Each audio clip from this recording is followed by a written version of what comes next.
الله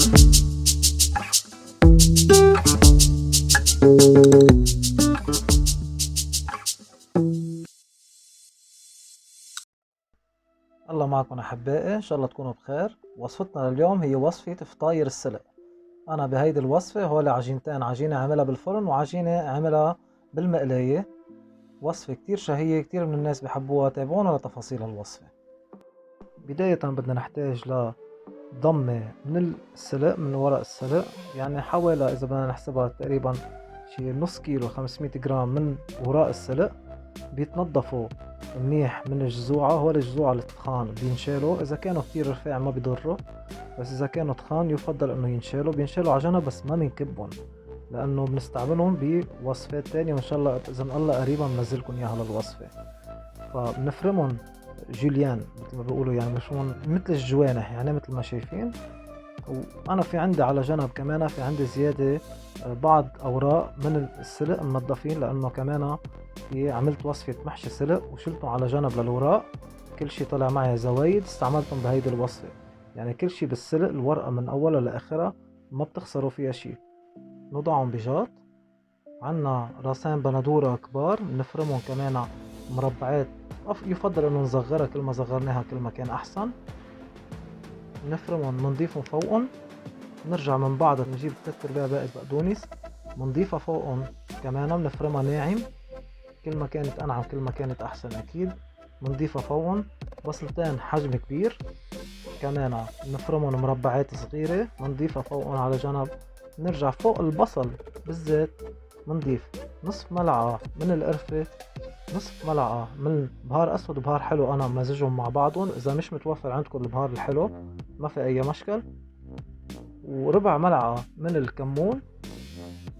مقدار حوالي 5 ملاعق من زيت الزيتون بنضيفه فوقهم، نمزجهم مع بعضهم. نرجع من بعدها نضيف فوقهم ملعقة من الملح كبيرة وملعقتين معرمين من السماق. انا ما ضفت لها حامض، فيكم اذا بدكم تضيفوا لها الحامض او الليمون الحامض، بس انا ضفت لها سماق. كل ما كان عندي زوم مي اقل بالوصفة كل ما كان احسن لي، تمتش العجينة انا وعم بشتغل فيها، فما يبقى عندي زوم كتير بالاخر. ننتقل لمرحلة تحضير الفطاير.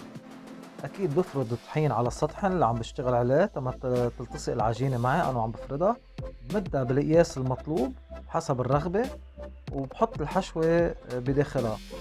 يمكن الحشوة ضيفوا ما تخافوا منها، يمكن الحشوة تحسوها انه شوي زيادة، بس ساعة اللي بتعملوها على النار ما تعتلوا هم ابدا. ترجع بعدين بتدبل ورح تخسر كيف ما كان على الاقل شي 30% من حجمها. واذا حابين تعرفوا وصفة هالعجينة الشهية اكتبوا لي بالتعليقات، وان شاء الله بنشر لكم اياها بالمستقبل. هيدي المرحلة مهمة كتير. وقت اللي بدي سكر الفطاير بنتبه انه سكر لها اطرافها كتير منيح. بعملها على شكل مثلث، بكبس اطرافها كلهم سوا وبكبس عليها كرمال، لانه اذا بقيت شوي مفتوحة مطارح مفتوحة او شي على النار راح تكب العصارة كلها تبع الحشوة الموجودة بقلب العجينة، وما حدا اكيد بيتمنى هيدا الشي.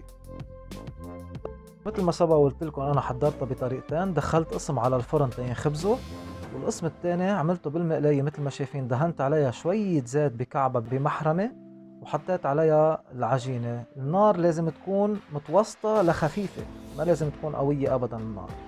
اوكي، بتركن عليها تقريبا مدة تتراوح شي 4 دقايق او 3 دقايق على كل وجه. اصلا انتو بتراقبوها، يعني ما لازم تكون النار قوية. اذا كانت قوية النار الحشوة ما بتلحق تستوي معنا 100%، بس تستوي على الميلتين. انا فيكم ما فيكم تستثنوها هيدي الخطوة، بس انا فضلت انه حطيت اي شي، كباية، طاسة، اي شي بتحبوه، ووقفت عليها العجينة على كل طرف، كل جنب من الجناب تبعتها تستوي كمان من كل الاطراف. هيدي خطوة اختيارية، لانه بالنهاية البخار تبع الحشوة عم بيستوي لكم العجينة من جوا، فما تعتلوا همها. وهيدي هي نتيجتنا النهائية، يعني عجينة ولا اروع، حشوة ولا اطيب. بتمنى منكم تجربوها احبائي. يا ريت تعطوني آرائكم فيها إذا جربتوها. وإيه نعم، حرقت صبيعي هون إذا حدا حابب يسأل. وإذا كنتوا جداد على قناتنا ما تنسوا الاشتراك وتفعيل الجرس تكونوا أول من بيشاهد وصفاتنا الجديدة. وأكيد ما تنسوا تدعمونا بلايك، تشاركوها مع أحبائكم، وألف صحة وهنا يا رب. سلام.